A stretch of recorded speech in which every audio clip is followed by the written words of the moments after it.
बिजली का बहाव असल में इलेक्ट्रिक चार्ज का बहाव होता है, जो अक्सर तारों में इलेक्ट्रॉन्स के मूवमेंट से होता है। जैसे पानी पाइप में बहता है, वैसे ही बिजली के बहाव की भी एक गति होती है, जिसे एम्पियर में मापा जाता है।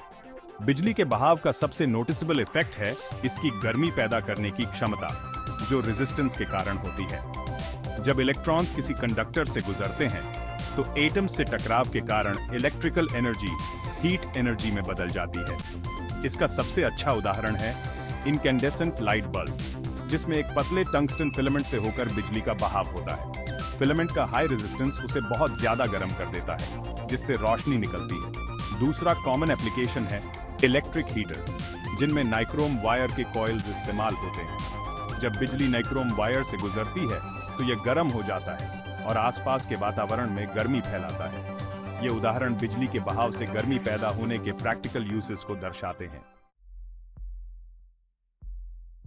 जूल का नियम बिजली के बहाव, रेजिस्टेंस और पैदा होने वाली गर्मी के बीच के संबंध को परिभाषित करता है। इसमें कहा गया है कि किसी कंडक्टर में पैदा होने वाली गर्मी बिजली के बहाव के वर्ग, रेजिस्टेंस और बिजली के बहने के समय के समानुपाती होती है।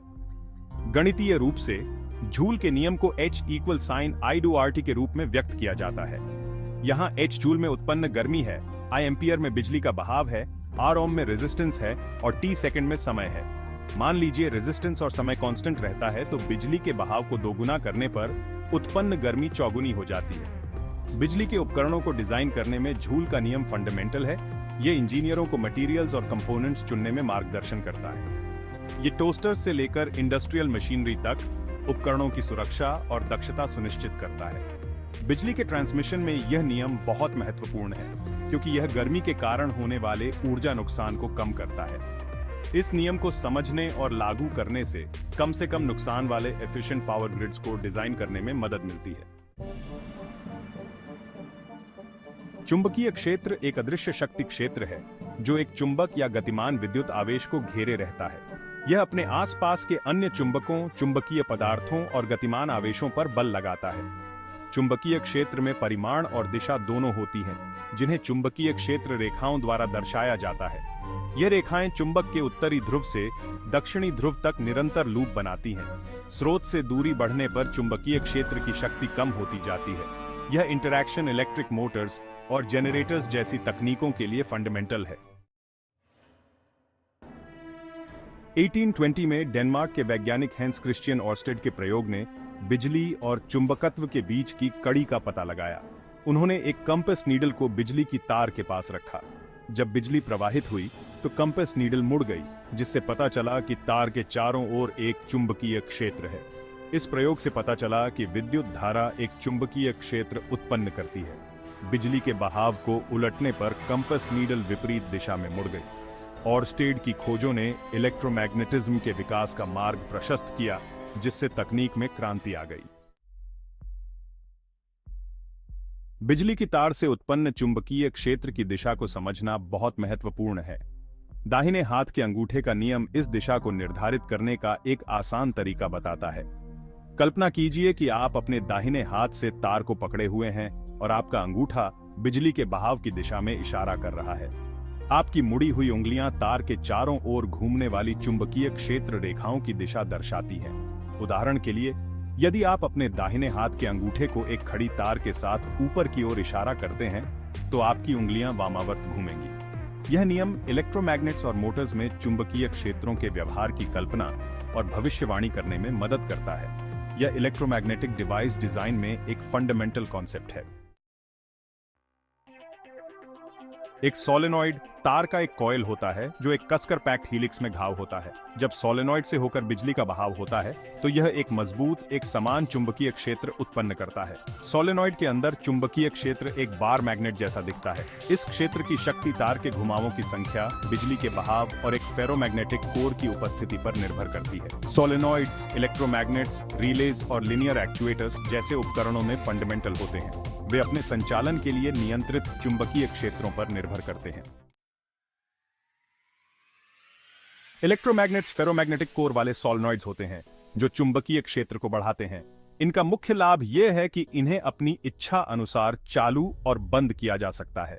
जब सोलेनॉइड से होकर बिजली प्रवाहित होती है तो इलेक्ट्रोमैग्नेट एक मजबूत चुंबकीय क्षेत्र उत्पन्न करता है। बिजली के बहाव को रोकने से कोर डिमैग्नेटाइज हो जाता है, जिससे चुंबकीय क्षेत्र बंद हो जाता है।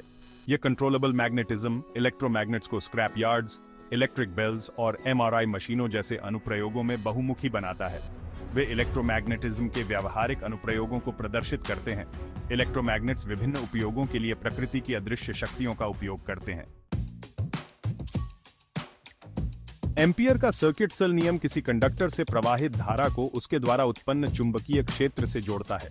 इसमें कहा गया है कि एक बंद लूप के चारों ओर चुंबकीय क्षेत्र का लाइन इंटीग्रल लूप से गुजरने वाली कुल बिजली के बहाव के समानुपाती होता है। गणितीय रूप से इसे B डॉट dl के इंटीग्रल के बराबर mu नॉट गुना I के रूप में व्यक्त किया जाता है। यह नियम सिमेट्रिकल करंट डिस्ट्रीब्यूशंस द्वारा उत्पादित चुंबकीय क्षेत्र की गणना के लिए उपयोगी है। ये गणनाओं को सरल बनाता है और चुंबकीय क्षेत्र के स्पेशल डिस्ट्रीब्यूशन के बारे में जानकारी प्रदान करता है। एम्पियर का सर्किट सल नियम गॉस के नियम जैसे अन्य बुनियादी लॉवों का पूरक है। ये बिजली और चुंबकत्व के अंतर संबंध के बारे में हमारी समझ को और गहरा करता है। यह नियम क्लासिकल इलेक्ट्रोमैग्नेटिज्म की आधारशिला है। जब एक बिजली की तार को चुंबकीय क्षेत्र में रखा जाता है तो वह एक बल का अनुभव करती है। फ्लेमिंग के बाएं हाथ का नियम इस बल की दिशा निर्धारित करने में मदद करता है। अपने बाएं हाथ को अंगूठे, तर्जनी और मध्यमा उंगली के साथ एक दूसरे के लंबवत फैलाएं। अंगूठा बल की दिशा में, तर्जनी चुंबकीय क्षेत्र की दिशा में और मध्यमा उंगली बिजली के बहाव की दिशा में इशारा करती है। उदाहरण के लिए, यदि चुंबकीय क्षेत्र ऊपर की ओर इशारा करता है और बिजली का बहाव दाईं ओर होता है तो बल बाहर की ओर निर्देशित होगा। इलेक्ट्रिक मोटर्स को समझने में यह नियम बहुत महत्वपूर्ण है। यह बताता है कि चुंबकीय क्षेत्र और बिजली की तार के बीच इंटरैक्शन कैसे गति उत्पन्न करता है। फैराडे का विद्युत चुंबकीय प्रेरण का नियम बताता है कि कैसे एक बदलता हुआ चुंबकीय क्षेत्र एक कंडक्टर में एक इलेक्ट्रोमोटिव बल EMF को प्रेरित करता है। यह प्रेरित EMF एक बिजली के बहाव को चला सकता है यदि कंडक्टर एक बंद लूप बनाता है। प्रेरित EMF का परिमाण लूप के माध्यम से चुंबकीय प्रवाह के परिवर्तन की दर के समानुपाती होता है। यह नियम इलेक्ट्रिक जनरेटर्स का आधार बनाता है, जो यांत्रिक ऊर्जा को विद्युत ऊर्जा में परिवर्तित करते हैं। जनरेटर्स एक चुंबकीय क्षेत्र के भीतर तार के एक कॉइल को घुमाते हैं, जिससे एक EMF उत्पन्न होता है जो एक बिजली के बहाव को चलाता है। ट्रांसफॉर्मर्स AC सर्किट में वोल्टेज के स्तर को ऊपर या नीचे करने के लिए भी फैराडे के नियम का उपयोग करते हैं। यह लंबी दूरी पर कुशल बिजली पारेषण को सक्षम बनाता है। फैराडे की खोज ने तकनीक में क्रांति ला दी, जिससे व्यापक बिजली उत्पादन और वितरण हुआ। यह आधुनिक जीवन के अनगिनत पहलुओं को रेखांकित करता है। इलेक्ट्रिक मोटर्स विद्युत ऊर्जा को यांत्रिक ऊर्जा में परिवर्तित करते हैं, जो मशीनों और उपकरणों को चलाते हैं। उनका संचालन चुंबकीय क्षेत्र और बिजली की तार के बीच इंटरैक्शन पर निर्भर करता है। एक सामान्य मोटर में एक स्थिर चुंबक स्टेटर और तार का एक घूमने वाला कॉइल रोटर होता है। एक कम्यूटेटर रोटर के माध्यम से बिजली के बहाव को उलट देता है, जिससे निरंतर घुमाव सुनिश्चित होता है। जैसे ही रोटर से होकर बिजली प्रवाहित होती है, स्टेटर के चुंबकीय क्षेत्र के कारण यह एक बल का अनुभव करता है। यह बल एक टॉर्क बनाता है जो रोटर को घुमाता है। सही समय पर बिजली की दिशा को बदलकर कम्यूटेटर निरंतर घुमाव सुनिश्चित करता है। इलेक्ट्रिक मोटर्स औद्योगिक मशीनरी को शक्ति प्रदान करते हैं, कन्वेयर बेल्ट से लेकर रोबोटिक आर्म्स तक। वे इलेक्ट्रिक व्हीकल्स को भी चलाते हैं जो स्वच्छ और कुशल प्रणोदन प्रदान करते हैं। घरों में इलेक्ट्रिक मोटर्स पंखे, वॉशिंग मशीन, बिजली उपकरण आदि में पाए जाते हैं। उनकी बहुमुखी प्रतिभा और दक्षता उन्हें आधुनिक तकनीक में अपरिहार्य बनाती है।